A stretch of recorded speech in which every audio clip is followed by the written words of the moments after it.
বেদনাদায়ক ঘটনা, যেই জড়িত থাক তাকে ইমিডিয়েট শাস্তি দিতে হবে। এবং আমরা চাই এই কেসটা ফাস্ট ট্র্যাক কোর্টে হোক। ফাস্ট ট্র্যাক কোর্টে হলে জুডিশিয়াল প্রসেসটা তাড়াতাড়ি হবে এবং তাকে আমরা ফাঁসির দাবি জানাবো। কারণ কিছু লোক এখনো সামাজিক অবস্থানের মধ্যে আছে, সামাজিক মূল্যবোধটাকে ভুলে গেছে। মেয়েদের গায়ে হাত দেওয়া যে কত বড় অপরাধ এবং তার সাথে যে অত্যাচার করেছে বা তাকে যেভাবে খুন করেছে, আমি আশ্চর্য হয়ে যাচ্ছি। ওখানে নার্সরা ছিলেন, ওখানে ওদের সিকিউরিটি ছিলেন, সবাই ছিল, কিন্তু কি করে ঘটনা ঘটলো এটা এখনো আমি ঠিক বুঝতে পারছি না। পুলিশকে আমি বলেছি,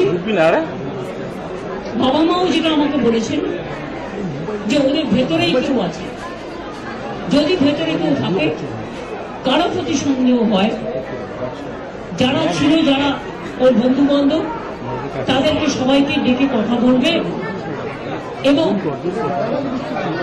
যিনি ফোন করেছিলেন প্রথম বাড়িতে তাকেও ডেকে কথা বলবে। আজকে প্রিন্সিপাল নিজে রেজিগনেশন করে দিয়েছিলেন, বলছিলেন যে আমার বাড়িতেও তো বাচ্চারা আছে, যেভাবে আমাকে গালিগালাজ করা হচ্ছে, তা আমরা তাকে বুঝিয়ে বলেছি ঠিক আছে আপনাকে ওখানে কাজ করতে হবে, আমরা ওনাকে সরিয়েছি অন্য জায়গায়। আমরা ওখানে এমএসভিপিকেও সরিয়ে দিয়েছি, আমরা হাসপাতাল থেকে হেড অফ দ্য ডিপার্টমেন্ট যে চেঞ্জ ডিপার্টমেন্ট তাকেও সরিয়ে দিয়েছি এবং পুলিশ পোস্টে যে এসিপি ছিলেন তাকেও সরিয়ে দিয়েছি। সবাইকেই সরানো হয়েছে এবং ডগ স্কোয়াড থেকে শুরু করে, ভিডিও থেকে শুরু করে, ফরেন্সিক ডিপার্টমেন্ট থেকে শুরু করে সবাইকেই ইনভলভ করা হয়েছে যাতে খুনি গ্রেফতার হয় এবং দোষীরা শাস্তি পায়। এবং আমি চাই পুলিশ যত তাড়াতাড়ি সম্ভব দোষীদের গ্রেফতার করবে। আর রবিবার পর্যন্ত যদি তারা খুন কিনারা করতে না পারে, কারণ ভেতরেও তো অনেকে আছে, তাহলে এই কেসটা আমরা আমাদের হাতে রাখবো না, আমরা সিবিআইকে দিয়ে দেবো। তার কারণ হচ্ছে আমার এতে কোনো পাওয়ার লেনা দেনা কিছু নেই, আমি প্রথম দিন থেকেই বলছি, কিন্তু ওদের সাকসেস রেট খুব কম। তাপসী মালিককে যখন খুন করে হত্যা করা হয়, ধর্ষণ করে, আজ পর্যন্ত বিচার হয় না। 21 শিবপুরে এটা হয়েছিল। নন্দীগ্রামে যখন 14 জন গুলিতে মারা যায় বা 10 জন হারিয়ে যায়, আজও তারা ফিরে আসেনি।